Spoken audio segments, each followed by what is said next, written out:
15형 미사일을 발사한 지 24일 만에 나온 유엔 안보리 제재 결의안에 북한의 해외 노동자들은 2년 이내에 귀환하도록 했습니다. 기존 결의안에선 신규 고용과 계약 연장만 금지했는데 노동자들의 송환 시점을 명시하면서 북한의 외화벌이에 큰 타격을 줄 것으로 예상됩니다. We will continue to match the Kim regime's choice of aggressive actions with actions of international sanctions. 자, 유엔 안보리 대북 제재 결의안이 통과가 됐었고, 그리고 또 12월 22일까지는 해외에 파견돼 있는 북한 근로자들은 다 복귀를 해야 되는 상황이에요. 정민규 행정관님, 이게 어떤 의미를 또 가지고 있을까요? 2017년 유엔 안보리 대북 제재 결의 이전에는 세계 23개국에 약 11만 명의 북한 노동자들이 외국에 파견 나가 있었죠. 네. 파견 나간 북한 근로자들 86%가 주로 중국과 러시아에 파견 나와 있는데 작년부터 중국에서는 2분의 1이 이제 송환되고 있고 러시아에서는 3분의 2가 지금 다시 북한으로 송환되고 있습니다. 행정관님, 수익의 대부분을 나라에서, 그러니까 북한에서 착취하는 구조잖아요. 네네. 그런데 10만 명이 벌어들인 돈은 정말 어마어마하긴 했겠는데요? 그렇죠. 파견 지역에 따라 좀 차이가 있긴 한데 평균적으로 북한 노동자 1인이 벌어들이는 연평균 수익은 약 원화로 700만 원 정도 되는 것 같습니다. 그래서 이거를 해외에 파견된 총 북한 근로자들을 곱해보니까 약 8,100억 원 정도의 외화를 북한이 벌어들고 있는 거죠. 이 금액은 북한 국가 예산의 거의 약 10%에 이르는 어마어마한 금액입니다. 그렇기 때문에 만약에 이번 대북 제재 결의로 북한에 있는 근로자들이 다 송환된다면 아마 북한 외화벌이에 엄청난 타격이 있을 것으로 예상됩니다. 그리고 특히 중동 쪽에 북한의 건설 노동자들이 많이 파견 나가 있는데 연 평균 소득이 한 1,000만 원 정도 되기 때문에 다른 지역보다 월등하게 높은 것으로 지금 나타나고 있습니다. 네, 우리 과거 7, 80년대에 우리 아버지 세대들 중동에서 참 많은 고생하셨잖아요. 지금도 북한 노동자들이 중동 지역에서 아주 많은 고생을 하고 있다고 합니다. 그 현장을 취재했던 우리 동아일보의 조동주 기자님을 모셨습니다.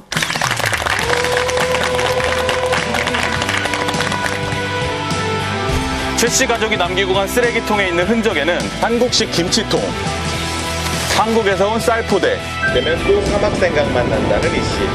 현지인들이 버섯과 닭이라고 부르는 바다 암초입니다. 채널A 뉴스 조동주입니다. 아니, 미국 간 사람도 있고 중국 간 사람도 있잖아요. 왜 하필? 하필이면. 미국, 중국까지 좋은 데는 다 선배들이 갑니다. 좋은 데는 다 선배들이 갑니다. 그때는 좀 젊은 사람들이 가서 이제 패기 있게 가야죠. 그렇죠. 어쩌다가 카타르에 있는 북한 노동자 취재에 관심을 가지셨어요? 네, 이제 처음에 이제 이집트 카이로에 부임을 해보니까 이제 거기에 북한 사람들이 한 15명 정도 산다고 하더라고요. 이집트에? 예. 알아보니까 이제 그 15명은 카이로 주재 이제 북한 대사관에 있는 주재관들과 그 가족들이 이제 그 대사관 건물에 다 한 군데 산다고 하더라고요. 근데 이제 그 사람들이 이제 뭐 식료품을 사러 나오거나 이럴 때 이제 한국 사람들과 마주치면서 존재가 알려지게 된 건데, 그럼 이집트에도 북한 사람이 살면 다른 중동 지역에는 어디에 살까 이제 알아보니까 이제 쿠웨이트, 카타르 이제 이런 건설 수요가 많은 곳들에 북한 노동자들이 일을 하게 된다는 거 알게 됐고, 이제 그분들이 존재를 알게 된 이후에 이제 한번 이분들을 한번 만나보고 싶다는 생각을 했습니다. 거기서 2026년 월드컵 한다는 거 아니에요? 네, 맞습니다. 그래서 이제 카타르에 이제 그 북한 노동자가 가게 된 이유도 이제 카타르가 이제 건설 수요가 굉장히 높기 때문에 이제 북한 노동자까지 가서 일을 하게 되는 거예요. 이제 카타르 같은 경우는 근데 날씨가 너무 덥다 보니까 이제 사상 최초로 겨울에 월드컵을 합니다. 중동 자체가 기본적으로 30, 40도, 이제 많으면 50도까지 올라가는 굉장히 더운 곳입니다. 그래서 카타르 같은 경우는 이제 삼면이 바다로 둘러싸여 있는 섬 같은 곳이에요. 그래서 이제 거기도 이제 카타르는 이제 날씨가 한 4, 50도 정도 되는데 이제 습기까지 많다 보니까 정말 후덥지근하고 여름에는 도저히 이제 게임을 할 수가 없으니까 좀 선선한 겨울에 게임을 하는 이제 그런 곳이죠. 네, 그래서 이제 그곳이 굉장히 너무 날씨가 덥다 보니까 특히 노동자들은 거의 막 24시간 일을 하거든요. 근데 이제 그렇다 보니까 낮에 막 일하던 노동자들이 뭐 더위에 열사병 등에 걸려서 뭐 수백 명씩 연간 죽어나가는 이런 곳입니다. 그 정도구나. 여러 나라에서 오잖아요. 그럼 북한 분들은 주로 카타르에서 어떤 작업이나 일을 하시는 거예요? 제가 갔었던 2016년 때는 북한 노동자 수가 한 2,600명 정도 됐었습니다. 맞네. 한 95%가 이제 건설 노동자 일을 합니다. 예, 근데 이제 북한 노동자 같은 경우는 국제사회 눈치를 보다 보니까 막 이렇게 선호도가 높은 편은 아니에요. 그래서 이제 뭐 다른 나라 방글라데시나 인도 이런 국가들은 정말 대규모 뭐 예를 들면 카타르 경기장 건설, 축구 경기장 건설 이런 데 투입이 되는데 이제 북한 노동자들은 뭐 이제 뭐 한 9층, 10층에서 20층 정도 되는 빌딩 단층 이제 주로 이런 쪽들에 많이 투입이 됐습니다. 아니 예전에 우리나라 그 중동붐 일어났을 때는 우리나라 건설사가 거기 수주를 해가지고 네. 우리나라 노동자들이 일을 했는데 그러면 북한 노동자들은 북한에서 수주를 한 거예요? 그건 아닌 것 같은데? 그런 구도입니다. 이제 그래요? 북한에 있는 형식상으로는 북한에 있는 건설사가 이제 카타르에 있는 그 공사 현장과 계약을 맺고 북한의 인력들을 보내주는 구조로 이루어지는데 이 건설사라는 곳이 사실상 이제 북한 국가에서 운영하는 회사거든요. 그래가지고 이제 건설사라는 틀을 쓰고 있지만 사실상은 북한 당국이라고 봐야 됩니다. 그 돈은 1년에 어느 정도 번다고 들었어요? 북한. 이게 그 편차가 정말 심해요. 이게 북한 노동자는 월급을 그 12시간 일한다고 돈을 주는 게 아니라 공정률에 따라서 급여가 차등 지급됩니다. 와. 그래서 이제 빨리 지으면 더 많이 주고 조금 지으면 조금 주는 구조예요. 그래서 제가 봤었던 분은 뭐 월급을 한 300달러 정도 받는 분을 받고 이제 뭐 한 900달러 정도 계약서에 써 있는 분도 보고 했었는데 물론 이건 이제 본인이 받는 금이 아니라 이제 계약서에는 그렇게 써 있는데 이제 실제적으로 보통 1인당 수령하는 금액은 한 100에서 150달러 정도 됩니다. 한 달에. 엄청 깎아버리네. 얼마나 힘들게 많이 일하겠어. 떼가네. 외국인 근로자였잖아요. 류이진 씨도. 네. 그때 북한에서도 월급이 나왔던 거예요? 저희도 건설 노동자들도 있고 식당 종업원들도 있었잖아요. 근데 회사에서 정해진 돈은 1,000유로였어요. 국가에서 1,000유로 미만은 절대로 법이 안 된다고 하더라고요. 받는 거 사인 다예요, 서류에. 그래서 저도 유이진하고 받는다고 1,000유로 매달 사인을 했거든요. 그렇지. 하지만 국가에서 다 가져가고 200유로 주고 싶으면 주고 100유로 주고 싶으면 자기네 마음인 거예요. 맞아. 그리고 건설 노동자들 같은 경우는 저희 그 유럽에 있던 노동자들은 120유로였거든요, 매달. 거기서 20유로는 또 식비를 떼요. 100유로씩 주고 뭐 당일 무슨 명절 때마다 뭘 하다 보면 한 8, 90유로? 저도 1년에 4번 받았나? 4번 받았는데 200유로 한 번 받고 100유로 3번 받았어요. 4번 받았어요. 1년 조금 받아요. 1년에. 1년에 70만 원 받은 거예요? 네네네. 그걸 어떻게 살아요? 어떻게 70만 원밖에 못 받았다고 내가? 와. 중동은 잘 사는 나라잖아요, 사실. 그렇죠. 네, 굉장한 부국이죠. 예. 물가도 뭐 GDP가 뭐 6만 달러, 8만 달러 이렇잖아요. 그러면 네네네. 물가도 비쌀 거고. 굉장히 비쌉니다. 그러면 거기서 100달러, 150달러 가지고 생활을 해야 되는 거잖아요. 그렇죠. 이제 현실적으로는 생활이 불가능하죠. 이제 카타르가 이제 1인당 GDP가 6만 달러가 넘는 이제 굉장히 부유한 국가입니다. 그래서 이제 그 나라에서는 물가도 제가 이제 뭐 이렇게 삐에로가 있는 햄버거 집에 가서 이제 세트를 하나 시켜봤는데 하나에 한 12,000원 정도 하더라고요.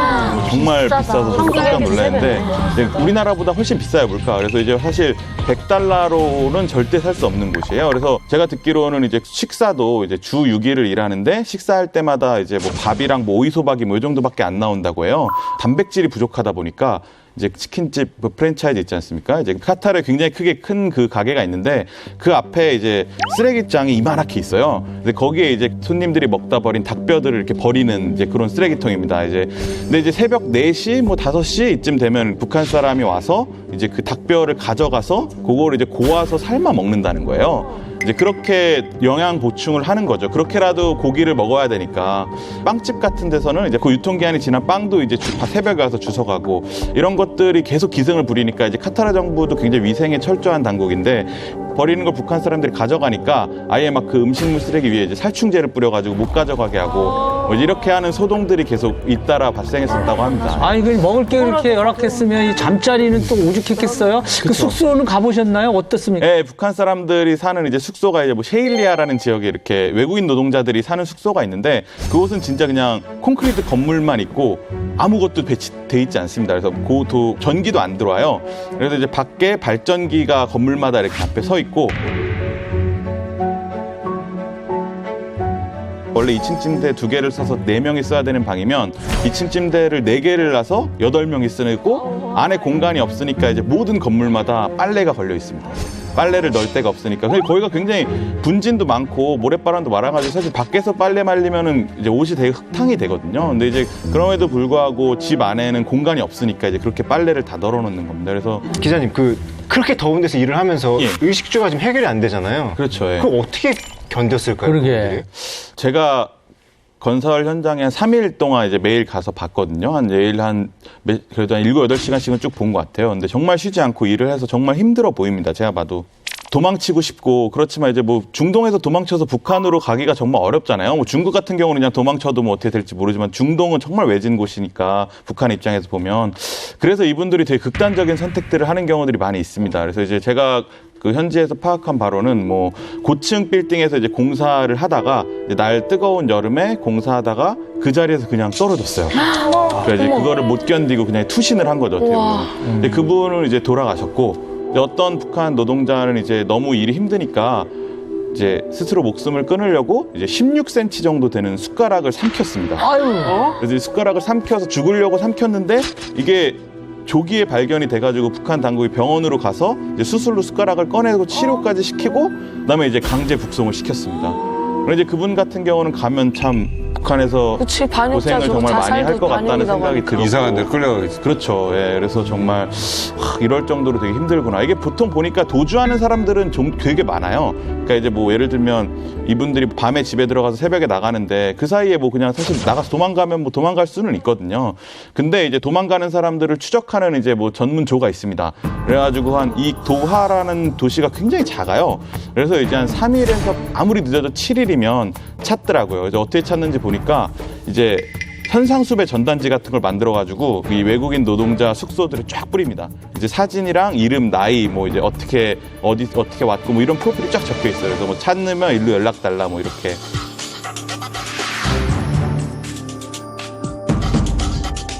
한국 사람들하고 이렇게 접촉하는 걸 굉장히 좀 두려워하고 좀 금지돼 있잖아요. 금지돼 있죠. 예. 예, 그런데 그 취재를 하신 거잖아요. 북한 네네네네. 그 근로자들을 예. 어떻게 하셨어요? 그 가능했나요? 아, 저도 굉장히 막막했습니다. 이제 어떻게 카타르에 오긴 왔는데 북한 사람들이 어디서 일하는지도 모르고 뭐 이제 이런 단계로 시작을 한 거라 이제 뭐 일단 공사 현장에서 북한 사람들이 일하는 곳을 찾아야 됐으니까 거기부터 찾고 일단 북한 사람들이 일을 하는구나 확인을 한 다음부터는 정문 앞에서 그냥 무작정 기다렸어요. 그래서 이제 그냥 아침부터 그냥 가서 기다리다가 이제 혹시나 이제 한두 명이 뭐 이제 담배 피우러 나오면은 이제 그거를 붙들고 이제 좀 얘기를 해보려고 안녕하세요. 저 이제 남조선에서 온 대학생인데 이제 북조선에서 오셨죠? 하면서 말을 걸면 처음에는 그 사람도 남조선에서 왔다 그러니까 약간 뭐 하고 당황하다가 그래도 그 사람들도 어쨌든 남조선 사람 본 적이 없었을 거예요. 그래서 태어나서 처음 봤을 겁니다. 그래서 신기한 마음인지 이제 같이 뭐 반갑습니다 하면서 이렇게 얘기가 통하더라고요. 저는 솔직히 말하면 이렇게 대응할 줄 이렇게 맞아줄 거라고 생각도 못했거든요. 왜냐하면 이제 북한에는 중동에는 쿠웨이트에 북한 대사관이 있는데 쿠웨이트 대사관이 그때 당시가 서방 언론에서 그 북한 노동자 인권 침해가 너무 심하다 이런 기사들을 많이 쓸 때였어요. 그래서 북한의 쿠웨이트 대사관을 통해서 내린 지시가 남조선 사람이 만약에 공사 현장에 접근해서 뭐 이제 카메라를 들고 다가오면 이제 단숨에 카메라를 부수고 제압해라 뭐 이런 취지의 공문을 이제 그 중동 오만, 카타르, 뭐 쿠웨이트 이런 데 뿌렸거든요. 그래서 저도 이제 그 정보를 알고 갔던 거라 저는 혼자고 안에는 수십 명의 북한 사람들이 있는데 잘못 엮이면 끌려들어가지고 요단강을 건널 수 있겠다. 자, 이런 생각도 들었는데 그래서 어쨌든 무섭게 다가갔는데 저랑 비슷한 또래였거든요. 근데 키는 한 150대였고 굉장히 빼빼 말랐고 저보다 몸무게가 한 2분의 1 정도 돼 보였습니다. 그렇게 마르지는 않은 분이네요. 그냥 50kg 정도 됐던 것 같아요. 네. 그래서 이제 그런 분이 이제 딱 왔는데 한 저녁 7시쯤이라 이제 어둠이 깔린 상태여서 라이트를 켜고 야간 작업을 하고 있을 때였거든요. 그래서 이제 조용히 공사장 뒤쪽에 이제 어숙한 곳을 가는데 그때 좀 떨리더라고요. 여기 사실 담궈져도 아무도 모르는 거 아닙니까? 따라가도 되는 건가? 불안하다 해서 이제 갔는데 어쨌든 그 사람이 뭐 이렇게 그래서 되게 얘기를 잘해주려는 태도를 취해줘가지고 먼저 담배를 권하니까 이제 조금 망설이더니 받더라고요. 한 대가 다 탈 때까지가 얘기가 할 수 있는 맥시멈 시간인 것 같았어요. 그래가지고 이 한 대를 태울 때까지 어쨌든 얘기를 많이 해야겠다라고 해서 뭐 저는 남조선에서 온 대학생인데 뭐 북조선은 어떻게 지내고 있냐 뭐 이런저런 얘기를 막 하면서 이제 시간을 보냈죠. 근데 뭔 얘기했어요? 뭐 되게 진짜 친구 같은 얘기였어요. 저랑 한 2살 차이 나는 동생이었는데 이제 뭐 북한에 애가 있고 부인이 있고 그래서 자기는 여기 온 지 뭐 이제 한 달 조금 넘었다고 했었고 제일 얘기했던 건 이제 집에 있는 가족들이 보고 싶다. 그래서 이제 자기가 처음 왔을 때는 침대에 누워서 눈만 감으면 이제 북한에 있는 와이프와 애가 떠올랐다는 거예요. 그러면서 이제 어쨌든 뭐 이제 살아야 되니까 뭐 계속 일을 하게 됐다. 뭐 이런 얘기들 하고 뭐 결혼했냐고도 물어보고 저한테 저는 참고로 잘 안 했습니다. 했냐고도 물어보고 제가 그 얘기를 하니까 이제 뭐 결혼 안 해서 부럽다 뭐 이제 이런 농담도 하고 진짜 굉장히 되게 남한에 있는 또 또래랑 비슷한 느낌의 대화를 했습니다. 이야.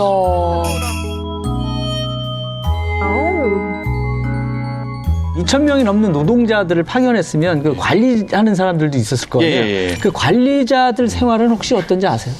저는 그게 참 되게 충격적이었어요. 이제 관리하는 사람들은 굉장히 호화롭게 살았습니다. 이제 그래요? 이게 보통 당 그리고 보위부, 그다음에 건설사 사장 이렇게 3명이 이제 핵심 간부거든요. 이 3명이 2,600명을 관리하는 거예요. 일례로 이제 본 게 한인 식당에 갔었는데 간부 중에 한 명이 생일이었나 봐요. 그래서 한 명이 생일이어서 이제 이 둘이 생일 파티를 하러 이제 와서 돼지고기 삼겹살을 한 5인분 때리고 이제 소맥에다가 뭐 이제 푸짐하게 이제 먹고 가서 한 20만 원 정도가 나왔대요. 근데 이제 한 끼를 20만 원 먹고 간 거예요. 근데 이제 그 20만 원이면 사실 그 노동자들의 1년 월급, 한 달 월급을 넘는 거거든요. 그래서 그렇게 먹고 가고, 그 다음에 이제 카타르에 있는 이제 술이 굉장히 엄격하게 금지돼 있습니다. 그래서 호텔에서만 파는데 거기 가서 이제 위스키를 먹으려면 한 수십만 원 정도 합니다.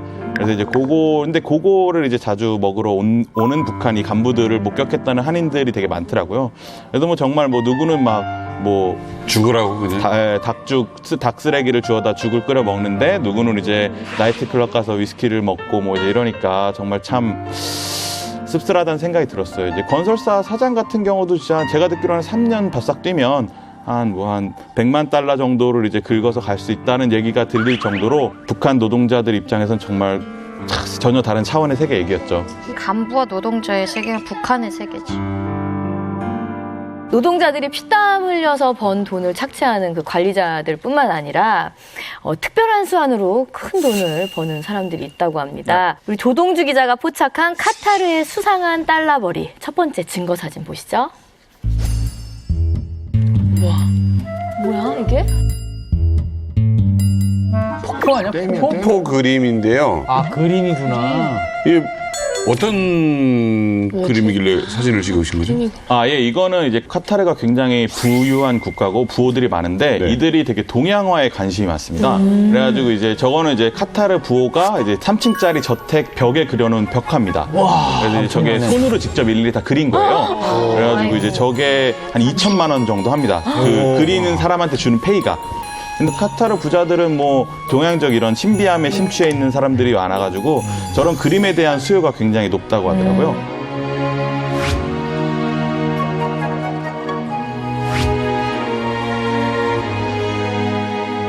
그리고 저것도 북한 사람이 그린 그림입니다. 오, 진짜요? 네, 그래서 북한의 화가가 이제 가서 일종의 뭐 프리랜서로 일하면서 이제 그려준 그림인데 한 달, 2달 정도 걸렸다고 하대요, 그리는데. 그리고 이제 2천만 원을 받았다고 해요.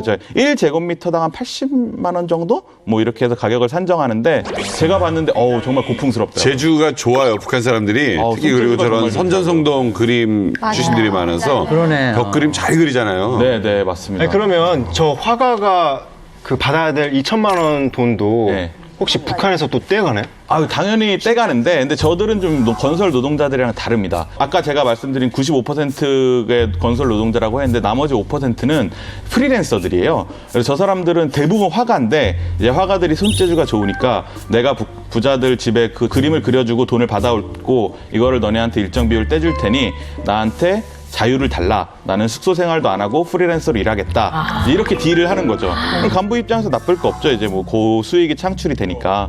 그래가지고 이제 그림 화가들은 프리랜서로 일하고 자유롭게 살고 일정 부분을 떼서 바치는데 그쪽 북한 노동자 사이에서 전설처럼 내려오는 게 이제 어떤 한 북한 화가가 1년 반 동안 이제 카타르에서 이제 부자들의 벽화를 그려주는 일을 하면서 이제 3억 5천만 원을 벌고 귀국했다. 이게 되게 전설처럼 내려오는 얘기입니다. 근데 제가 가서 보니까 실제 그럴 수 있어 보여요. 이제 층층마다 벽화가 있고 천장에도 벽화가 있고 그렇거든요.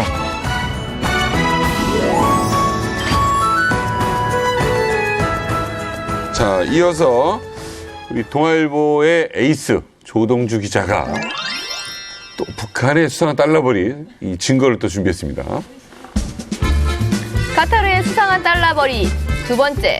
북한 노동자는 싸대기를 위해 4,000달러 뇌물을 고인다. 우리가 그 싸대기? 싸대기가 뭘까요? 싸대기 이거 아니 싸대기 한 대만 안 돼. 나한테 진짜 열받게 하는 사람 한 번 내가 때릴 수 있는 기회를 주는 4,000달러야?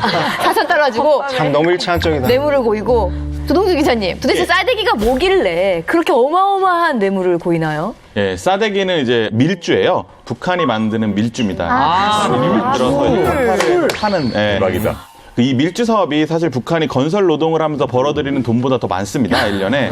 진짜? 북한 노동자들이 건설을 해서 1년에 한 800만 달러 정도를 벌면 이 밀주로 한 1200만 달러, 140억 정도 되죠. 이제 아니, 수리 금지인 나라잖아요. 예? 수리 금지인 나라. 네, 수리 금지인 나라니까 이게 잘 팔리는 거예요. 그러니까 이제 수리 금지라서 대박이다. 이 카타르는 허가증이 있어야 술을 살 수 있거든요. 그리고 호텔 외에서는 술을 팔지 않습니다. 그렇지. 근데 이제 제3국에 있는 뭐 말레이시아, 인도, 뭐 방글라데시 이런 데서 온 사람들은 술이 익숙한 사람들이잖아요. 근데 그 사람들은 고생 육체 노동을 하고 이제 술을 이게 한잔 하면서 풀고 약간 이런 게 이제 삶의 낙일 수 있는 부분인데 술을 못 구하니까 이 사람들은 술에 대한 니즈가 있고 이런 니즈를 노린 북한이 이제 그 대규모 이제 밀주 공장을 차려가지고 이 사람들에게 밀주를 팔면서 이제 돈을 버는 건데 그 밀주 마셔보셨어요? 예, 그 싸대기를 제가 구해서 마셔봤습니다. 근데 취재를 위해서. 예, 이 페트병에 있는 걸 이렇게 마셔봤는데 이게 되게 싸구려 백주 같은 느낌이 납니다. 그러니까 이게 알코올이 물에 확 배어있지가 않고 약간 따로 떨어져 있는 느낌이 나요.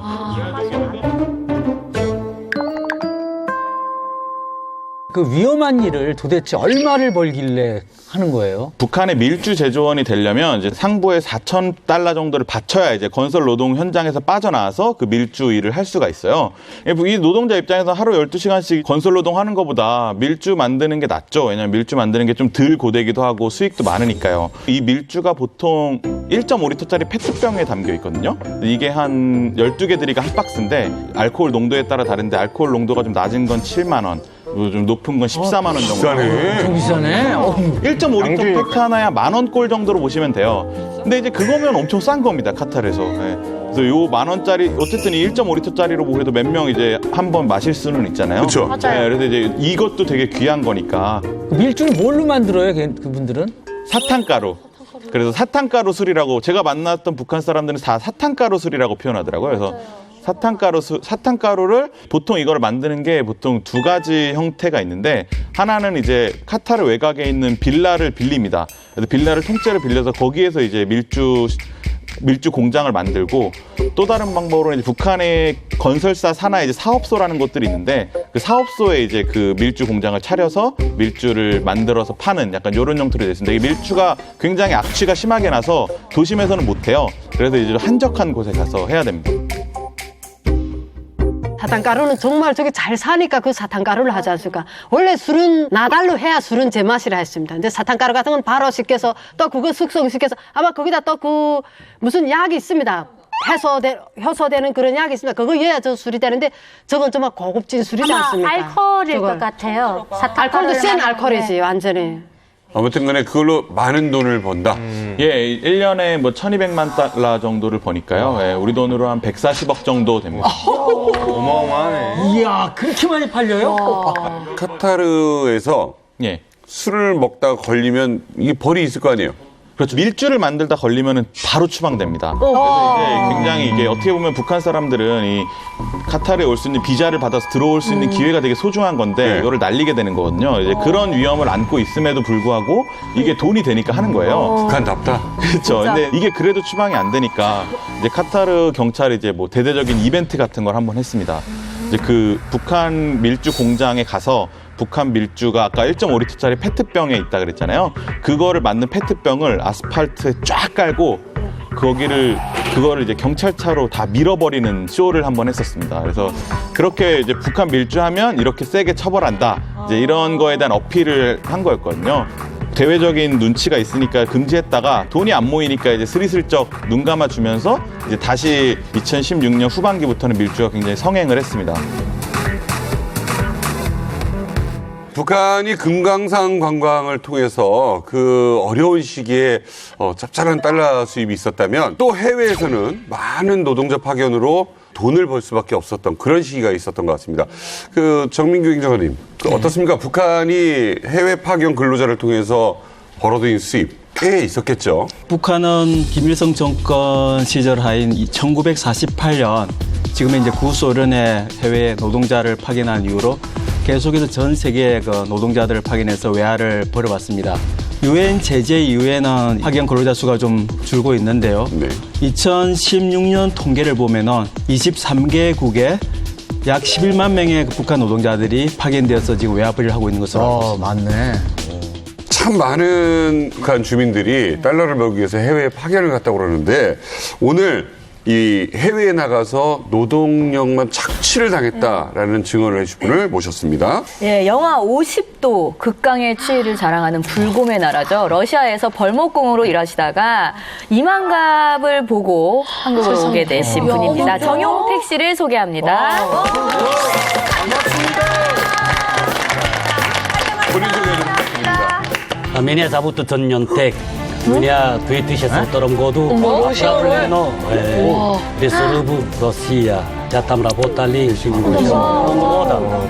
Оттуда убежали. Другой город ходили, 17 лет жили. Оттуда увидели интернет и мангап. Это у меня мысли изменили. В конце концов, приехали в 대한민국.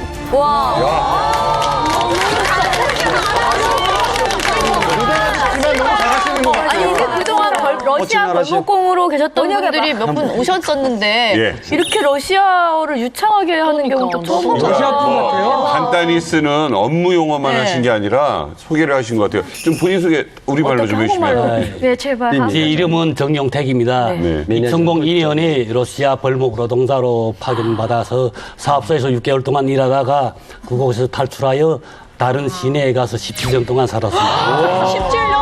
어머.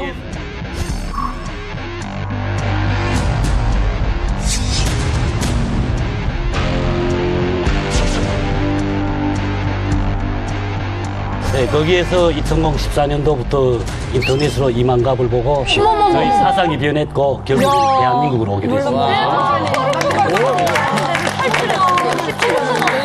진짜 북에서 오신 분들 구분하는 법이 하나 있는데 2014년이라면 안 돼. 2014년. 맞아요. 우리 이만갑 때문에 한국까지 오셨다고 하셨는데 일단 너무 다행이고요. 어떤 사연인지 너무 궁금해요. 제가 러시아로 가기까지는 정말 제 주위의 친구들, 또 친구 아버지들, 또 말을 많이 들었거든요. 러시아에 가면 3년만 일하면 1만 달러, 적게는 1,000달러까지 번다. 그래서 제가 많이 생각하고 러시아를 결심했고, 그래서 그때 당시 우리 운운군에 4명이 지표가 떨어졌습니다. 그래서 결국은 사업이 완성돼서 제가 러시아까지 오게 됐습니다. 러시아 처음 간 곳은 어떤 곳인가요? 연합기업소에 도착해서 처음으로 배치받은 곳이 21사업소라고 딘따에서 약 50km 떨어진 곳입니다. 그곳에 가서 산지에 올라갔죠. 그런데 그 산속의 생활이라는 게 어디 나가자니까 심심산이지 잘못 나가면 얼어 죽어요. 기름이 있기 때문에 나가지도 못하고. 그렇게 추워요? 네, 춥습니다. 시베리아 쪽입니까? 시베리아 쪽인데 영하 보통 50도, 60도입니다. 아니, 어느 정도예요? 침을 뱉으면 땅바닥이 얼음이 돼 떨어지고 얼음을 넣으면 떨어지면서 얼음이 돼서 반들반들해지고. 그래, 영상에서 봤어. 물 뿌리면 바로 이렇게 얼음 되는 거. Hi guys, this is Novosibirsk and this is about minus 41.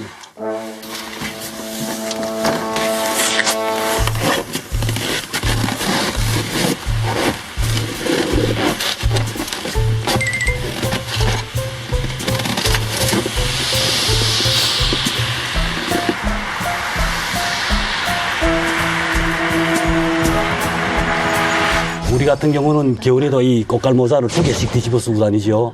다 집어 쓰는데 조금이라도 기 박물이라든가 어느 한 부위가 드러나면 5분이면 얼어버려요. 쨍하고 이게 갈라지죠. 아마 90%는 다 동상을 겪어봤습니다. 발이 얼다든가 기가 언다든가. 이 40도쯤 되면 벌써 야 이건 오늘 날씨 참 좋다 이렇게 됩니다. 40도만 되면 영하 40도면 야 이거 날 풀렸네. 네, 날 풀렸어. 따뜻하다 이렇게 되죠. 영하 40도면 밖에 서 있기만 해도 아프죠. 체감 온도 더 높은 거잖아요. 선생님 이거 진짜 이거 뭐 웃기려는 거 아니고 만약에 큰일 볼 때 밖에선 진짜 조심해야겠네요. 조심해야지요, 물론이죠. 밖에서 저만이 안 보고 특별히 또 그런 데는 신경 썼습니다. 또 밖에 이렇게 화장실을 만들어 놓고. 그래, 5분이면 오는데. 화장실이 뭐 빨리 보는 사람들은 별 문제지만. 그러니까. 오래 앉아 있는 사람들이야. 죽는 거예요. 비대가 필요하네요, 비대가. 네, 비대가 필요하죠. 수출해야 돼. 요즘 우리나라 춥잖아요, 지금. 이건 아무것도 아닌데 그래서 제가 한국에 하도 신기해가지고 물어봤죠. 이게 지금 겨울인가? 겨울에도 이렇대요. 야, 이 뭐 동화가 필요 없고 동복이 필요 없네. 한국 겨울을 나 보신 거죠? 작년에. 하나원에서 1월 30일에 나와가지고 뭐 겨울이 뭐 겨울 같지 않게 1월 30일 딱. 정혁택 씨는 그럼 거기서 주로 어떤 일을 하셨던 거예요? 산지에 올라가서 처음에는 이 족결이 작업을 했습니다. 족결이라고 아마 이해해서 못하실 것입니다. 이 30m, 40m 단 나무를 이 톱공이 잡아들입니다. 잡아들이면 제가 그 와이로프 세 줄이죠. 세 줄 잡아가지고 여기저기 다니면서 그 나무 공지를 매죠. 그만하면 트랙터가 쭉 끌고 아래 내려갑니다. 평지 내려가면 또 따라 뛰지요. 뛰어서 내려갑니다. 내려가서 다시 그걸 풀어줘야 트랙터가 밀어서 토상을 만들죠. 그런 일을 했습니다. 그러다가 한 달 동안 했습니다. 한 달 동안 하다가 너무나도 고독하고 그래서 그 우리 사업소 지배인한테 $100를 림을 주고 조제 작업반에 내려왔죠. 그래서 조제 작업반에서 규격별로 자릅니다. 톱공이 3m씩 자르는데 갈구리 공이 3명, 4명이 서지요. 그 갈구리를 잡아당기죠. 잡아당겨서 토상을 만들어 놓죠. 그게 토상이 이렇게 깊은데 한 100대 정도 찰 때까지는 수평이기 때문에 이렇게 그 다음부터 문제죠. 그 다음부터 올리 쌓아야 되기 때문에 쌓는다고 그 나무 그렇게. 네, 갈구리. 무게는 큰 대송 같은 거는 한 300kg, 400kg. 그거 하루에 몇 개 정도 써요? 그걸 뭐 그 한 까르마라고 하는데 까르마에 채우자면 400대, 300대. 그걸 들어요? 기중기 같은 그 기계가 하는 거 아니에요? 아니죠. 토상이 차면 기중기 공한테 신호하면 기중기가 무너가지고. 무너지면 큰일 나겠다. 야. 몇 시부터 일해요? 하루에 12시간씩 일하면서 옷을 겹겹이 입지요. 입으면 그 추운 데서 온통 땀으로 옷이 젖습니다. 하루에 우리가 갈구리질 10,000번 하거든요. 12시간 동안. 10,000번 이상이지. 그러니까 너무 힘드니까 정말 일하러 나갈 때는 그럽니다. 우리 사람들이 또 결전의 시각이 왔다. 매일매일이. 그렇게 힘들고. 휴일은 없어요, 휴일? 휴일이 없습니다. 매일이요? 일주일 다 해. 휴일도 없어요. 거기 12시간씩 어떻게 매일 하냐? 한창 생산이 될 때는 아파도 나가고 열이 40도 나가고 무조건 일 나가 돈을 빨리 벌어서 집에 가기 위해서. 그 일하는 데서 밥 먹을 때 술 한 잔은 줘요? 보드카 같은 거? 안 줍니다. 안 줘요? 본인 사 먹죠. 사 먹는데 돈이 아까워서 러시아에 들어와서 술, 담배 끊고 정말 먹고 싶은 거 참고 이런 사람들이 많아요. 그렇게 피땀을 흘려서 돈을 벌어요. 아니, 그럼 최장시간 일한 건 몇 시간 일해보셨어요? 안 쉬고? 네, 안 쉬고 24시간 일해봤어요. 잠도 안 자고? 24시간? 거기 밤에도? 네, 밤낮으로 이렇게 우리가 그때가 5월, 6월이 한창 그 여름철이 시작됐습니다. 그래도 생산이 많아서 24시간 일해봤어요. 24시간 일하면서. 와, 말도 안 돼. 거기서 계속 그렇게 일하면은 막 다 얼어붙고 그러면은 일하기가 가능은 하세요? 예, 그 계속 뛰고 움직이니까 일하는 데는 괜찮지만은 그만큼 육체가 무리되지요. 이제 집에 들어가면 완전히 쓰러집니다. 쓰러지고 점심시간에 밥 먹으러 가자고 깨워도 일어나지 못해요. 밥을 굶어도 자겠다. 그래서 잠을 자지요. 자다가 이제 일하는 시간에 일어나면 걸지 못해요. 을목공 일이 힘들다는 소문은 알고 가셨을 텐데 가보니까 또 상상을 초월하는 힘든 일이 있었다. 근데 그중에서도 가장 힘들었던 게 어떤 거예요? 일도 힘들고 고독하고 그렇지만은 저녁에 누우면 고향 생각이 나지요. 고향 생각이 나고 이 어깨가 아프고 다리가 아프고 걷기가 힘들고 그렇지만은 내가 돈을 어떻게 빨리 벌어야 되겠구나 이 생각을 그건 자기 자신을 위해서가 고향에 두고 온 자식과 자기 가족을 생각해서 모두가 그렇습니다. 명절날이나 휴식일이나 되면 사람들이 다 그 어디 아픈 사람들은 가만히 이렇게 유치 없는 거 아니고 다 고향 생각하시고 여기서 고향에 편지를 받으면 재산입니다. 매일 아침 저녁으로 그 편지가 닳도록 보고 사진도 닳도록 보고 그러면서 울고 이렇게 정말 힘들게 살고 아니 벌목일이 진짜 힘들고 영하 막 그렇게 50도 60도에 분명히 그런 거친 일 하다 보면 다치기도 하시고 아프기도 할 거 아니에요. 그러면 뭐 고쳐주는 데가 있어요? 물론 병원도 있고 진료소도 있고 의사도 있지만은 다치면 다치는 사람 하나 손해입니다. 그래서 내가 다치면 이때까지 벌었던 돈을 써야 하고 약을 주거나 이거 없습니다. 병원 의사가 그래서 진단만 해줄 뿐입니다. 어떠한 약을 쓰라. 그러면 뭐 한 달, 두 달, 6개월 됐다 이런 사람은 할 수 없이 있어야 되기 때문에 병을 고쳐가서 있는데 말이 아니죠. 그러면 6개월, 1년 이렇게 알타나면 빚도 지고 그러다 보니까 사업소에 있지 못하고 도망치죠. 사업소로 탈출해 나가죠. 네.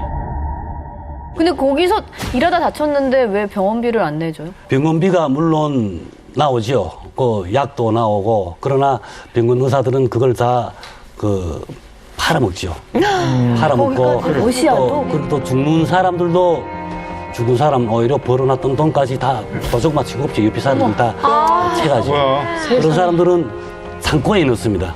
창고 추우니까 창고에 그것은 넣어두면 그러다가 이제 연합적으로 이 사고 난 이 사망자들을 한 번에 이제 방통을 내서 내보내거든요. 아니, 그럴 때 실어서 내보내죠. 그렇게 고생해서 받은 첫 월급은 얼마였어요? 네, 제가 그때 12월 한 달을 일해가지고 40달러를 받았습니다. 40달러를 받았습니다.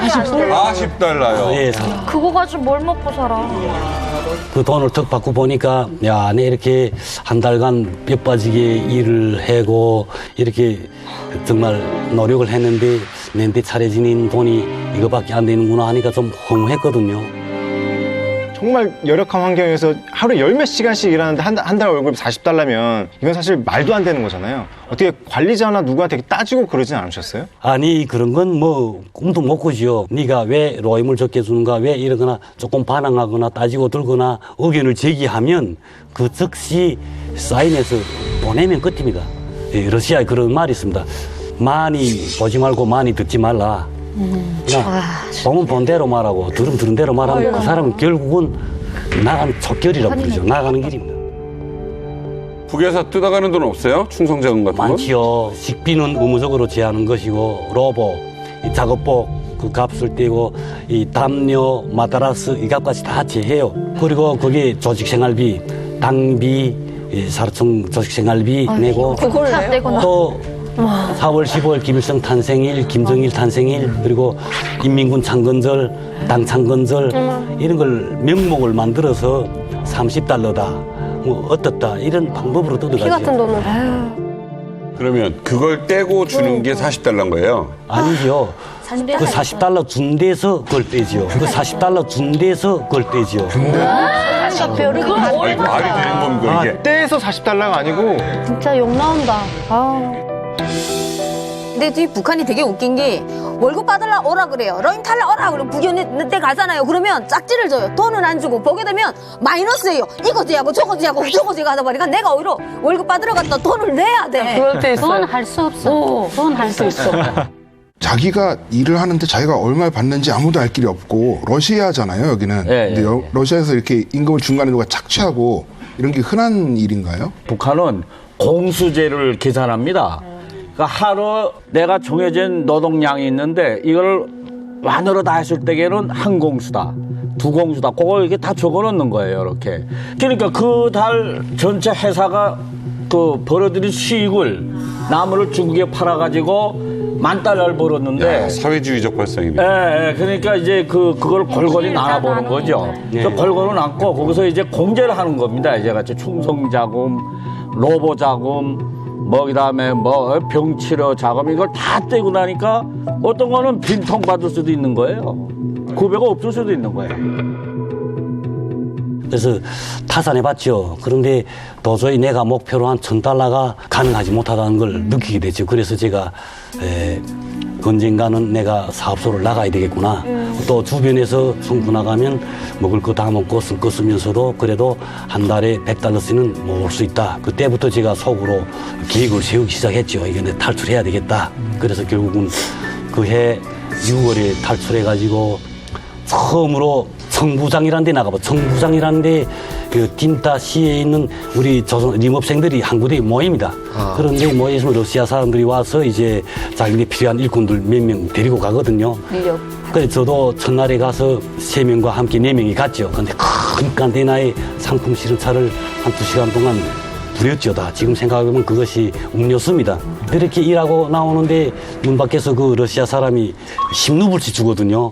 10루블씩. 10루블이라면 한국 돈으로 한 200원이 될 겁니다. 200원. 네, 200원. 와, 너무하다 진짜. 그래 그때 그 상한 자존심, 인격이 무시당한 감, 그리고 조선 사람은 알기를 개 취급하는구나. 민족적인 멸시감이 칵 들어오거든요. 내가 더 멀리 탈출해야 되겠다.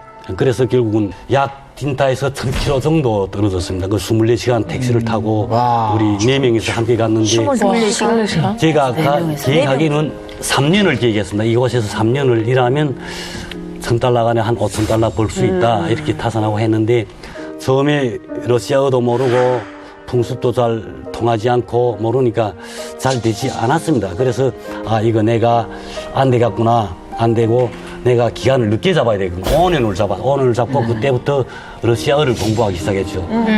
모양으로 익혔습니다. 모양으로 와, 신기해. 상점이라서 마가진이거든요. 저기 맞자로구나. 이렇게 하면서 쓰면서 단어를 뺏기면서 공부하고 그래서 정말 그 생활에 문화에 익숙해서 이 러시아어로 대화도 하고 택시도 많이 타보고 저는 그 러시아 가서 처음으로 승용차도 타봤거든요.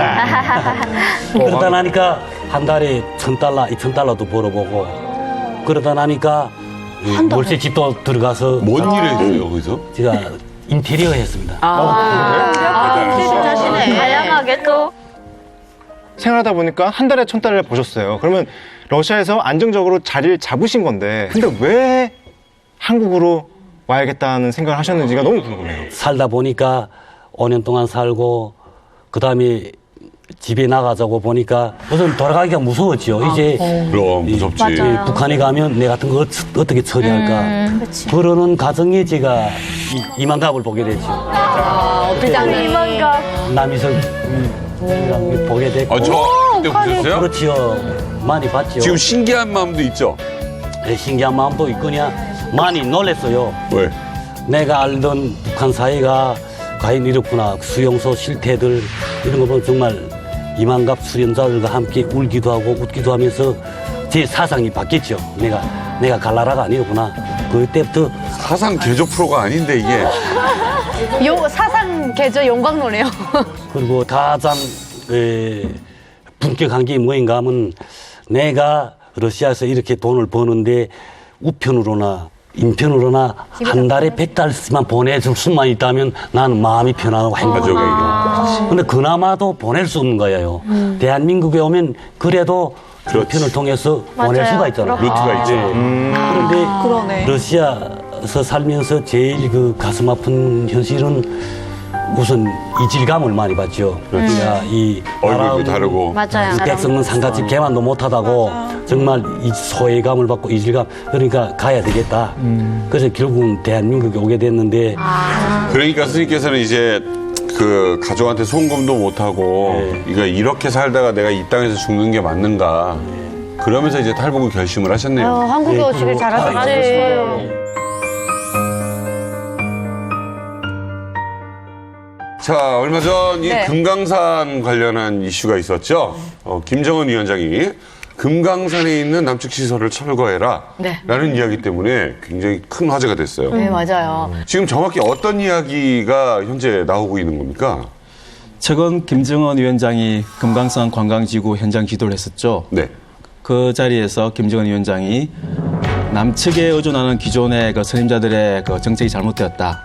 그리고 너절한 남조선의 시설들을 다 걷어내라. 네. 그리고 현대 시설을 북한식 우리식으로 다시 건설을 해라라고 지시를 했습니다.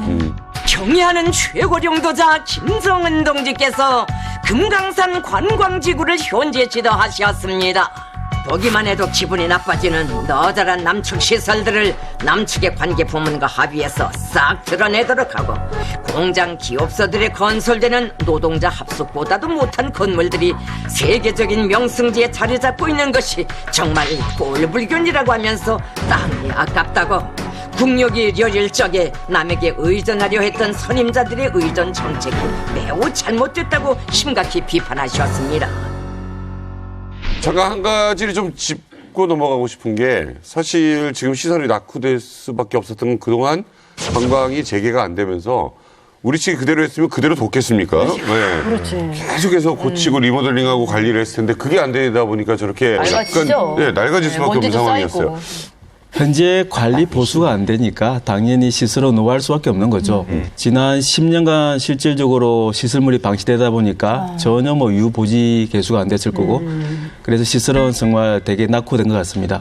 최근 통일부에서 그 금강산 내 그 저희들 시설을 그 공개를 했었는데요. 사진을 보더라도 그 시설물들이 상당히 노후하고 좀 열악한 걸 알 수 있더라고요. 그러면 자기들이 못 오게 하고 10년 동안 관리 보수도 전혀 안 한 거예요? 북측에서? 실질적으로 금강산 내 관광시설은 그 이전에 이산 가족 상봉할 때 그 매매소를 쓴 후에는 실질적으로 방치가 되었던 거죠. 그렇기 때문에 우리 투자했던 남한 기업에서도 관리할 수 있는 그런 기회들이 없었고 북한도 사실은 뭐 여력이 없기 때문에 그냥 그대로 방치를 해버린 거죠. 그 당시 언제였습니까? 정주영 회장님이 소떼 방북이? 1998년에 현대그룹의 우리 정주영 회장님이 소떼를 몰고 판문점을 넘어가는 역사적인 사건이 있었잖아요. 한 500마리였던가요? 예, 그게 엄청난 장관이었죠. 소떼를 몰고 현대 정주영 회장님께서 직접 몰고 가시는 거는 정말 하나의 멋진 그림들이었던 것 같습니다. 근데 북한 측에서는 뒷얘기를 들어보면은 우리는 소떼를 보는데 북측에서는 트럭을 봤다라는 트럭도 다 준 거죠 그때? 예, 그때 모든 시설물을 다 그때 무상으로 드렸죠. 자, 하지만 지금 이 금강산 우리 시설 철거 문제가 쉬운 일이 아닙니다. 도대체 금강산 관광 시기 1998년도부터 2008년까지 무슨 일이 있었던 걸까요? 네. 그래서 저희가 그 당시 금강산 관광에 대해서 생생하게 전해주실 분을 모셨습니다. 이분은요, 금강산에서 무려 4년 동안 사셨던 분입니다. 최정원 씨, 어서 오세요. 이분은요, 금강산에서 무려 4년 동안 사셨던 분입니다.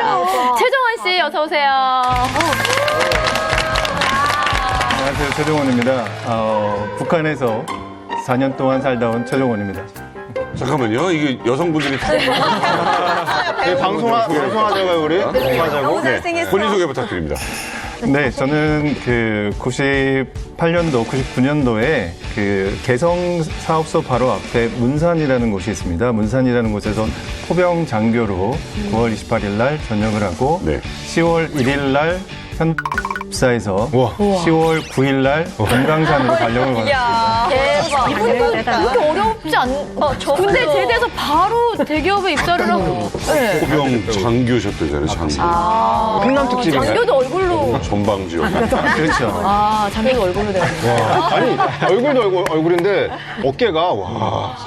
그냥 바로 여기서 드라마 찍으면 되는 거예요. 그냥 드라마 찍으면 되는 거예요, 그냥. 섭외 들어옵니까?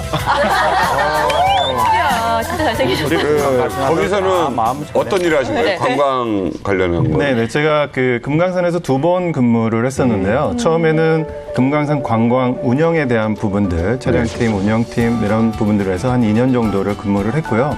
다음번에 본사로 들어와서 또 근무를 하다가 다시 갔을 때에는 경영지원 팀장을 했습니다. 인사, 총무, 뭐 구매, 통신 이런 것들을 담당하는 팀장으로 근무를 했습니다. 아니 뭐 개성공단에서 일하셨던 분들도 남한 분들은 이렇게 출퇴근하셨던 걸로 알고 있는데 금강산에서 왜 4년을 사신 거예요? 워낙 할 일들이 많았었고요. 초창기이다 보니까 그런 부분들을 조직할 것들이 되게 많았었고 예를 들어서 분당에서 서울 정도면은 출퇴근하기 되게 좋잖아요. 그렇죠. 근데 부산에서 서울 출퇴근하기는 사실 쉽지 않지 않습니까? 그렇죠. 네, 그래서 거기에 상주를 하면서 관광객들이 오시는 것들도 다 관리를 해야 되고 또 북측 분들하고 매일 이렇게 총화라고 하는 매일매일 미팅이 있었습니다. 네, 그렇기 때문에 생활총화요? 생활총화 해보셨어요? 총화, 뭐 하셨어요? 하는 건가요? 생활총화라기보다는 저희는 이제 비즈니스에 대한 부분이죠. 어떤 분들이 들어오시는지 몇 명이 들어오는지 어떤 행사를 할지 앞으로 더 확대할 것들은 무엇인지 뭐 이런 것들을 이제 장교로 근무하시면서 사실은 훈련할 때 적은 뭐 북으로 설정해서 이렇게 포병 장교로 하셨는데 그렇죠. 예, 제가 이제 도라산 전망대라고 개성 바로 앞에 있는 곳에서도 이렇게 망원경으로 보던 곳이 지금 개성공업지구가 되어 있죠. 그렇죠. 감회가 굉장히 새로웠습니다. 근데 사실 남한 사람이 북한에서 일을 한다는 것 자체가 굉장히 흔치 않은 일이잖아요. 그러니까. 근데 어떻게 금강산에서 살면서 일을 하게 되신 거예요? 제가 이제 군대를 아까 말씀드렸듯이 문산 지역에서 했는데 98년도에 아까 정주영 회장님께서 소대를 해서 판문점을 넘어갔던 거를 제가 눈앞에서 보고 있었습니다. 그래서 앞으로 앞으로 사업에 관해서 일을 했으면 좋겠다라고 해서 제가 이제 99년도에 전역을 할 때 현대 아산에 지원을 했고 뭐 운이 좋게 이제 합격을 해서 가게 됐습니다. 그 당시 나이는 어떻게 되셨어요? 처음에? 제가 입사할 때 29살. 그러면 군은 어디 출신이신지 여쭤봐도 되겠습니까? 34단 포병장교였습니다. 학사 장교였던 내 아들이 장교를 하고 북한에서 살겠대. 부모님은 한번 할 거야. 뭐래요? 실제로 제가 이제 전역을 해서 대기업에 입사를 해서 북한을 간다라고 했을 때 실제로 저희 어머님 우셨습니다. 머리 짧고 이렇게 번듯한 애가 북한을 갑자기 간다 해서 얘가 살아 돌아올 수 있을까? 라고 생각을 처음에 그랬어요? 했던 거죠. 그렇죠. 저희 어머니가 펑펑 우셨는데 사실은 굉장히 안전에 대한 보장이 잘 되어 있습니다. 그 임금이 대한민국에서 받는 임금과 똑같아요? 아니면 약간의 수당이 더 붙어서 갔어요?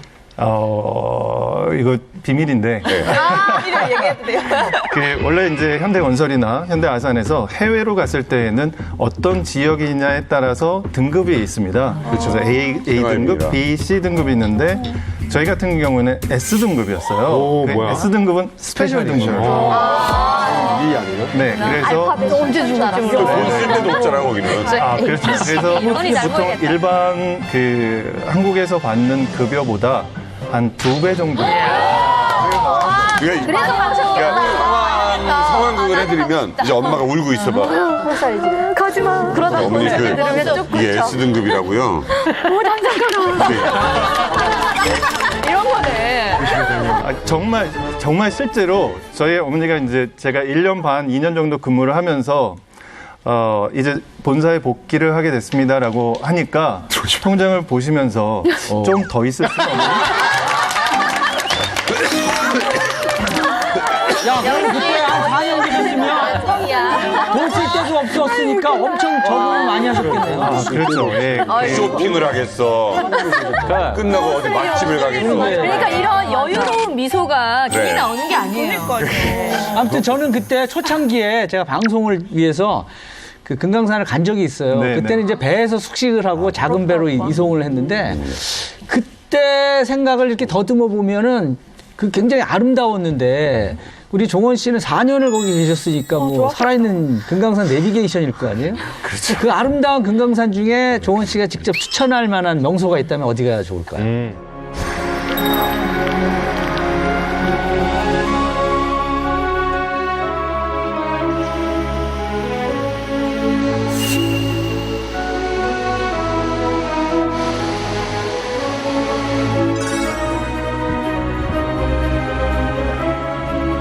사실은 그 금강산 곳곳이 정말 다 아름다운 곳이라서 여러분들이 다 보셨으면 좋겠다라는 생각을 합니다. 한 번도 못 가봤어요. 저희가 이제 많이 있다 보니까 또 새로운 코스를 개발해야 되는 상황이었었죠. 그래서 내금강 지역에 사실은 그 안쪽으로 들어가면 더욱더 아름다운 곳이 많이 있습니다. 가보고 싶어요. 그래서 내금강 지역에 가면 보더감이라고 절벽 그 완전히 깎아지는 듯한 절벽에 이렇게 구리 기둥이 한 9m 정도 이렇게 되어 있습니다. 네, 그러면서 바다가 있는 그 모습을 보는데요. 너무나도 아름다워서 다음에 이제 우리 금강산이 개시가 되면은 개장이 되면은 꼭 한번 가보셨으면 좋겠습니다. 근데 최정원 선생님, 금강산은 어떤 의미를 가지고 있습니까? 북에서 군인 출신. 군대에서는 그 금강산은 천하제일 뭐 명산이라 하고. 그러니까 이것은 그러니까 수령님과 장군님이 계셔서 이 금강산도 있다라는 우리 그 선전 사업을 많이 했습니다. 그러니까 여기 사상적으로 이렇게 기회가 없어서. 아, 노래도 있잖아요. 금강산. 금강산 노래잖아. 인민의 금강산. 거기 어디 인민 거야? 정치도 좋지만 살기도 좋네. 야, 우리 노래랑 다른데 우리는 금강산 찾아가자 12,000보. 이런 노래가 있어요. 완전이다. 이 노래 몰라요? 몰라요. 인민은 금강산은 인민을 위한 금강산이다. 라고 노래를 해왔고 그렇게 선전을 해왔는데 그 금강산 근처를 가본 사람도 여기 있나 봐요. 없어. 못 갔습니다, 저는. 이민은 못 가. 저 가봤어. 아니 고난의 행군 전에는 우리 지방도 가물에 콩나듯이 뜨문뜨문이 당일꾼들이나 일 잘하는 사람들이 그 추천받아 갔어요. 그런데 고난의 행군이 이렇게 딱 시작되면서 전혀 가볼 사람 한 명도 없었어요. 그래 우리가 뭐라는가? 분명히 여기 북쪽에는 금강산인데 남조선 사람들을 위한 금강산이 아닌가? 남조선 사람들이나 아니면 외국인들이 오는데 왜 우리 북한 사람들은 가지 못하냐? 현재에서 우리 진짜예요. 희진 씨가 금강산 다녀오셨대요. 아, 진짜 언니? 네, 저 금강산 가봤어요. 어떻게? 저랑 같은 회사에서 제일 친했던 언니가 그 한국 사람들 대상으로 금강산 관광을 할 때 금강산 호텔에서 카운터로 5년을 일을 했어요. 그래서 그 언니 안면으로 2012년에 금강산에 친구들 몇 명 해서 4박 5일 놀러 갔었어요. 좋았어요? 네, 좋았는데 되게 신기했던 게 막 가이드분이 설명해 주시는 그런 모양의 바위들과 스토리에 되게 딱딱 맞는 그런 장소들이 있더라고요. 그리고 금강 팔선녀가 내려와서 목욕을 했다는 8개의 그 웅이 있는데 너무 신비로운 거예요. 와, 이러고. 근데 제일 좀 충격적인. 네, 맞아요. 저기. 일반 주민들이 그렇게 금강산 막 갈 수 있어요? 저는 가봤다라는 사람도 못 들어봤고 진짜 나도 가볼 수 없으니까 항상 저건 그냥 동화 속에 있는 산으로만 알았던 것 같아요. 성주 엄마도 안 가보셨어요? 아이고 상상도 못 할 일입니다. 저는 금강산이라 해서 저기 살아생전에 한 번만 좀 가봤으면 좋겠다. 맞아. 정말 빌고 또 빌던데 끝내 못 가봤어요. 맞아. 강원도에 사는 저도 한 번도 못 가봤습니다. 그럼 저 좋은 곳 중에서 자기가 원하는 곳을 이렇게 딱딱딱딱 코스를 짜서 갈 수 있는 거예요? 아, 그렇습니다. 이제 그 기본적인 3개의 코스 중에 하루에 한 코스씩 갈 수 있으니까 2코스를 자기가 선택을 합니다. 그래서 나는 만물상 구룡현을 갈래, 내지는 구룡현 3일포 해금강 코스를 갈래라고 해서 항상 가보고 싶었던 곳을 자기가 선택을 해서 이제 갈 수가 있죠. 오야. 갑자기 궁금한 게 있는데 그럼 금강산, 그러니까 북한 관광을 갈 때 여건이 필요한가요? 그 도장도 찍어주나요? 그렇죠. 일반적으로 우리가 해외를 나가는 것과 동일하다라고 보면 되는데요. 대신에 여권을 사용하지 않고 방문증이라고 하는 한 장짜리 종이로 만들어줍니다. 그래서 관광객은 핑크색, 사업자 같은 경우에는 파란색 이렇게 해서 구분을 좀 해서 우리가 해외여행 가듯이 남측 출입국 사무소를 통과해서 북측을 가고 북측에 도착해서는 북측 출입국 관리 사무소를 통과해서 이제 지역으로 들어가게 됐죠. 대박은요. 이 북한 사람들이 얼마나 사람을 잘 다루냐면 오토바이 큰 소리 나는 오토바이 도동 오토바이 300대랑 같이 갔어요. 네. 크게 이렇게 막 도동 오잖아요. 이렇게 마당에 이제 배에서 내려. 한 사람이 크게 돌았어요. 좀 멋 좀 있게. 도동. 꽃마다 들었고. 딱 세워요. 근데 여기 표찰 있잖아요. 그걸 탁 뜯었어요. 오자마자. 세상에. 탁 뜯더니 와 크게 돕니까? 와 남들은 이렇게 하는데 왜 이렇게 합니까? 그때부터 그 엔진 소리가 보도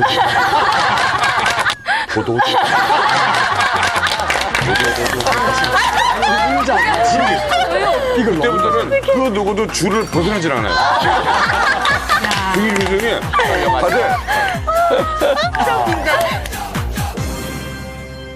직원들도 제재 같은 거 뭐 따로 있어요? 이건 하지 마라. 그 안에서도 이제 통행 금지 시간이 있습니다. 그러니까 장전항이라는 곳에서 온정각까지 갈 때는 한 6km 정도, 한 15분 정도를 차를 가져가야 되는데, 저희가 이제 관광객들이 다 나오시는 다른 데로 이제 숙소로 들어가시는 시간 이외 한 10시 후에는 통행 금지가 있었습니다. 10시. 네. 그래서 저희 생활단지 안에서는 자유롭게 할 수 있었고요. 다만 이제 어디에서 다닐 때에는 좀 제한 사항이 좀 있었죠. 그 남한 사람들 그렇게 막 통제도 하고 통금 시간도 있고 그러면은 혹시 북측 직원하고 이렇게 친해지게 되는 기회나 교류 같은 게 전혀 없는 건가요? 아닙니다. 저희 같은 경우는 이제 금강산 관광총회사라고 하는 저희 카운터파트 분들은 항상 뵐 수 있었고, 제가 이제 처음 근무를 했을 때에는 아까 말씀드렸던 외금강, 만물상 코스, 구룡은 코스 이렇게 코스들을 관광객들을 모시고 가서 어거나이저하는 그런 역할들을 했는데, 금강산 관광총회사에 소속되어 있는 각 코스별로 2인 1조로 다니시는 해설원들, 봉사원들이 있습니다. 그러면 사실은 제가 금강산을 300회 이상 올라갔었거든요. 난 이래도 못 가면 정말 처음에는 되게 서먹서먹하고도 할 수도 있지만 사실 300회 본다라고 하면 친해질 수밖에 사실은 없잖아요. 그럼 거의 매번 1년 동안 매일 그래서 보는데. 보통 이제 산행을 하게 되면 4시간 반, 5시간 정도 산행을 하는데 관광에 관련해서도 이야기할 수 있고 또 친해지면서 남측에 있는 가족 얘기, 북측에서 있는 친구들 얘기 이런 것들을 하면서 굉장히 친해질 수 있는 계기들이 많았었습니다. 한참 그럴 나이잖아요, 또. 29이었으니까 굉장히 호기심도 많았었고, 제가 아까 말씀드렸지만 군대 제대하자마자 거기를 갔었던지라 엄청나게 호기심도 많았었고, 북측 사람에 대한 경계도 있었지만 굉장히 좀 친해지고 싶었던 게 있어요.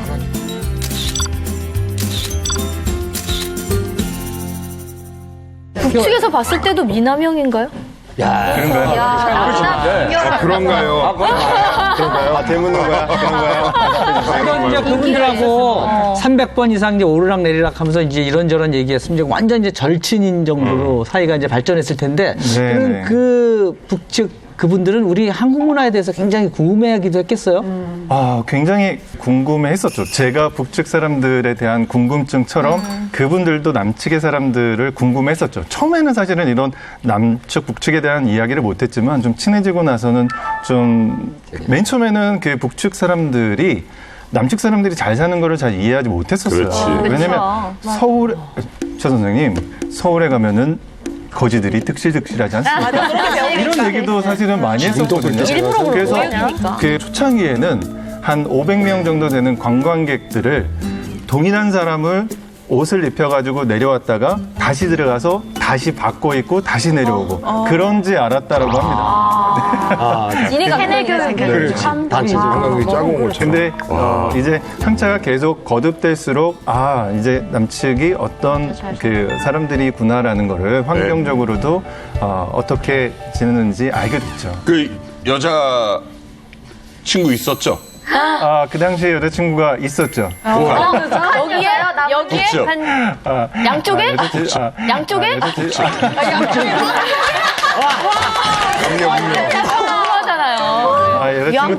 북한에 여자친구가 있었던 건 아니고요. 그렇게 지내다 그렇게 지내다 보니까 정말 오누이처럼 그렇게 지내는. 뭐야, 말. 오누이가 어딨어? 제가 1년 반, 2년 정도 근무를 하다가 이제 본사로 이제 복귀하기 한 일주일 전에 이제 얘기를 해야 되겠다.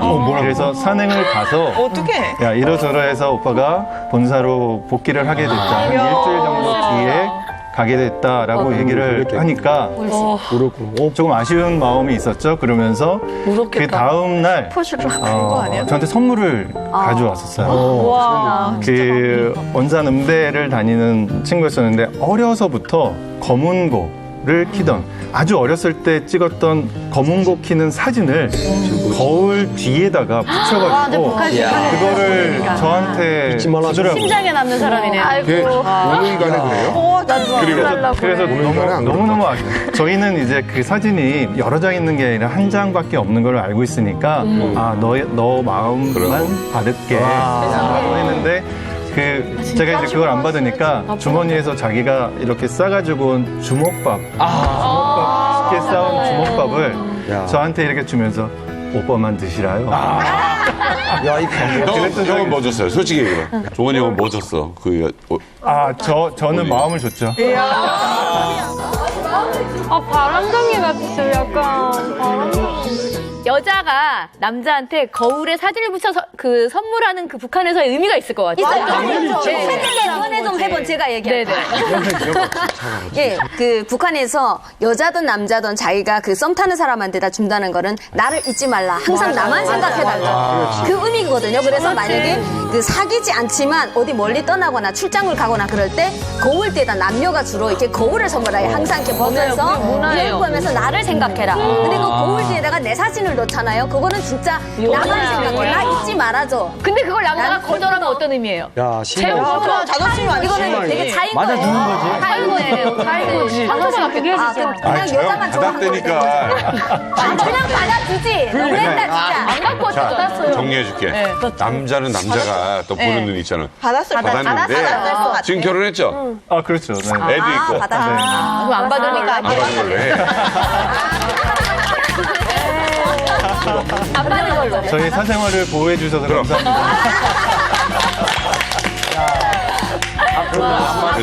누가 있어? 혹시 여기 그분이랑 닮으신 분 있어요? 난가? 닮은 사람 있어요? 닮은 사람 있어요 여기? 사실 제가 이만갑의 애청자이긴 한데 보면서 깜짝깜짝 놀랐었던 적이 있어요. 왜? 똑같이 다른 사람 있고. 저한테 그거를 줬던 그 친구가 사실 옆에 있는 신은아 씨. 사실 옆에 있는 신은아 씨. 그렇게 이뻤단 말이에요? 모두의 로망인데 신은아 씨는 대박. 너무 비슷해서 제가 깜짝 놀랐어요. 그 친구가 오지 않았나? 오라바이 이 주먹밥 받으시라요? 한 번만 해봐. 한번 해줘. 한번 해줘. 너무 잘생겨가지고 창피하네요. 한번 해봐. 가서? 가서? 그래, 안 돼. 어떻게 못 산다더니.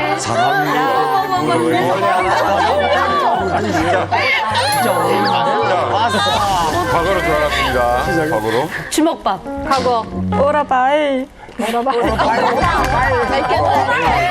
저렇게 떠는 거 처음 보네. 맞아. 오라바이라고. 오빠, 내일 모레면 한국 가신다면서요.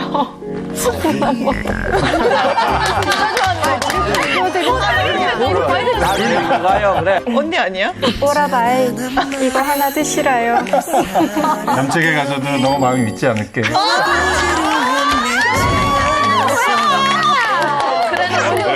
사람이 너무 잘하냐. 그래. 우리 은하가 아주 모처럼 막, 제대로 못했다고 속상해. 막 가슴이 뛰었나 봐.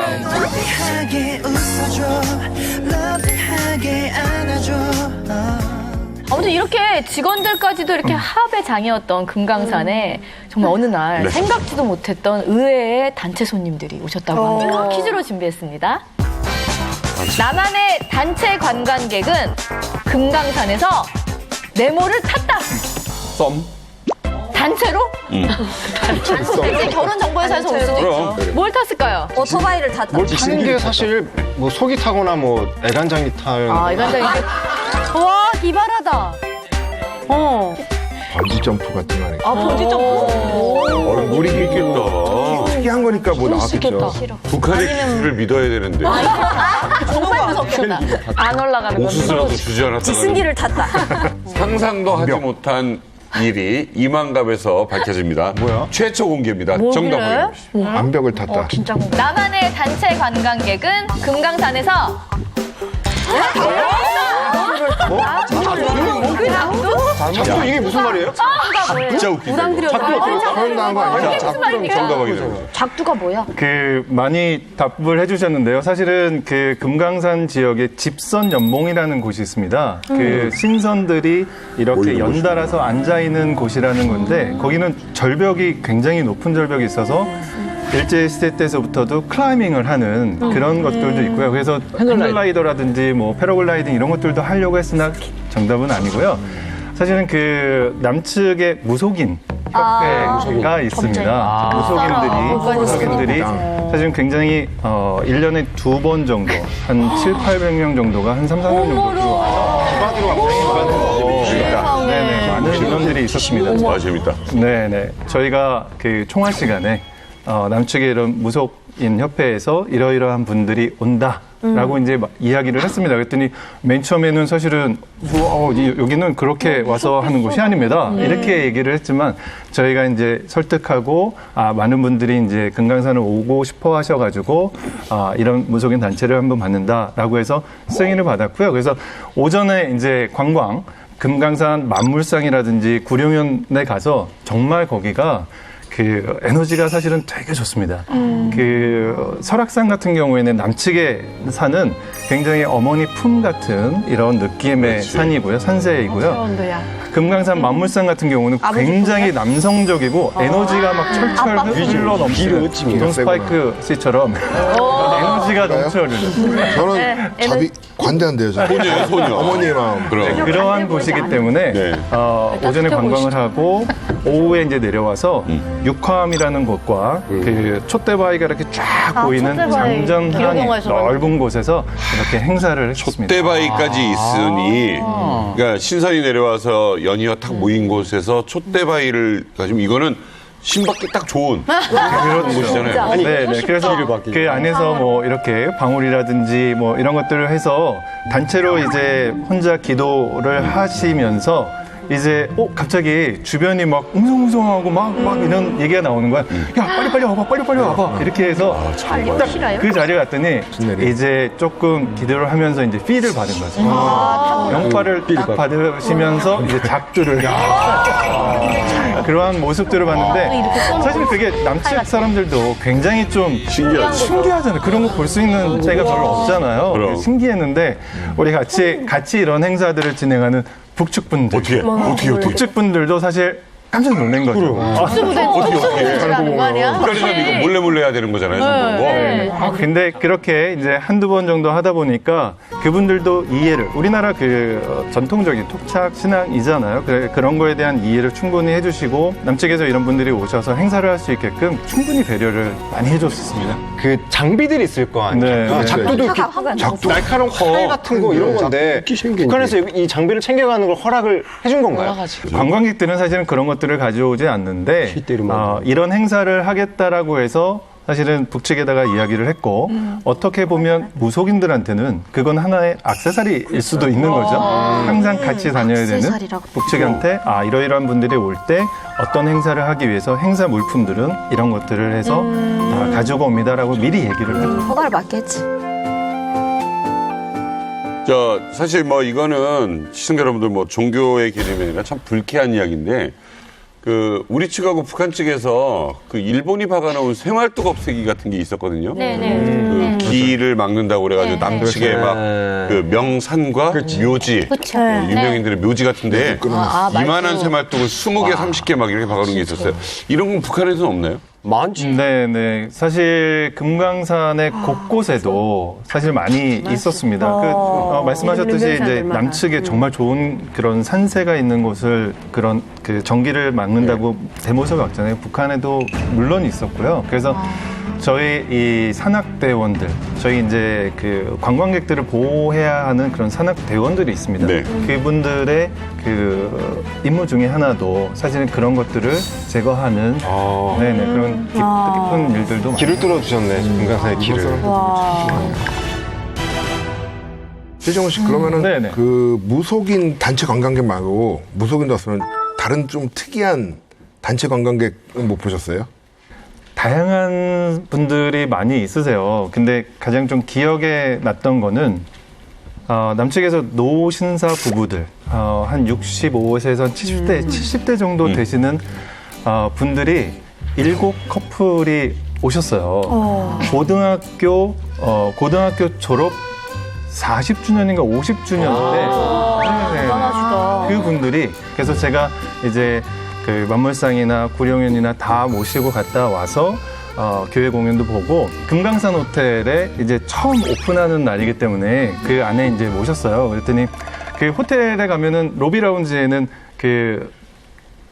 필리핀 밴드들이 노래를 하고 있잖아요. 노래하고 반주도 하고. 네네. 근데 이렇게 그분들이 이렇게 앉아 계시다가 조금 나른했는데 필리핀 밴드가 약간 좀 신나는 그런 음악들을 하니까 갑자기 벌떡 일어나시더라고요. 그래서 앞으로 로비 라운지가 좀 큰 로비가 있었는데 거기 나가셔서 스포츠 댄스. 춤판이 벌어졌어요. 북한 사람들이 차차차 지루박 이런 네, 차차차, 자이브, 지루박, 왈츠 이런 것들을 거기서 하는 거예요. 정말 맨 처음에는 머뭇머뭇하고 다른 사람 이렇게 보고 있다가 그때 이제 북측 공무원들까지도 뒤에서 쭉 보고 있다가 같이 흥이 난 거예요. 그래서 다 몰려와서 거기서 이제 댄스 파티가 벌어졌다. 그런 적도 있었어요. 네. 재밌다. 네네네. 그리고 제가 있을 때 자동차 경주 대회를 금강산에서 했던 적이 있어요. 대박이네요. 네네네. 남측에서 오프로드 경주차들이 한 150대 정도가 와서 만물상에서 온정각까지, 구룡현에서 온정각까지, 삼일포공항에서 비포장도로로 대회가 있었어요. 드리프트를 하는 거죠. 이 산행하는 곳은 다 원웨이이기 때문에 다 무전기를 들고 그쪽에서 내려오는데 사실은 재밌었던 거는 남측 사람들이 봐도 자동차들이 와와왕 거리고 아까 소리 엄청난 굉음을 내면서 달리잖아요. 근데 저희 남측 사람들이 봐도 신기한데 온정리 마을에 있던 사람들이 온정리 마을에 온 동네 사람들은 다 나온 것 같아요. 정말 미어캣 아시죠? 미어캣처럼 이렇게 담벼락에 어린아이서부터 어른들까지 쫙 다 한 1km 정도를 하나서 이렇게 보고 있는 거예요. 근데 저희는 그분들이 되게 궁금하고 그분들은 또 이 자동차 경주 대회가 궁금하고 서로 보면서 되게 신기했던 적이 재밌다. 진짜 멋있었겠네요. 네, 장관이었어요. 꼭 한번 타보고 싶어요. 엄청 날렸을 것 같아요. 근무하시면서 이렇게 좀 이건 좀 보람찼다라는 그런 일 있어요? 네, 참 많은 분들이 저도 그렇지만 어렸을 때 이렇게 또리장군이라는 만화 같은 거, 방공 이런 것들 되게 많았잖아요. 사실 저도 어려서부터 이제 방공을 교육을 받다 보니까 북측 분들은 정말 얼굴 빨갛고 막 머리 뿔나고 막 이런 상황인 줄 알았었어요. 근데 사실은 그렇게 북측 분들하고 일을 하면서 아, 정말 따뜻한 마음을 가진 사람들이구나 이런 것들을 되게 많이 느끼거든요. 근데 저희가 일반 관광객들뿐만이 아니라 학생 단체들이 사실은 많이 왔었습니다. 초등학교 친구들, 중학교 친구들이 이렇게 와서 금강산에.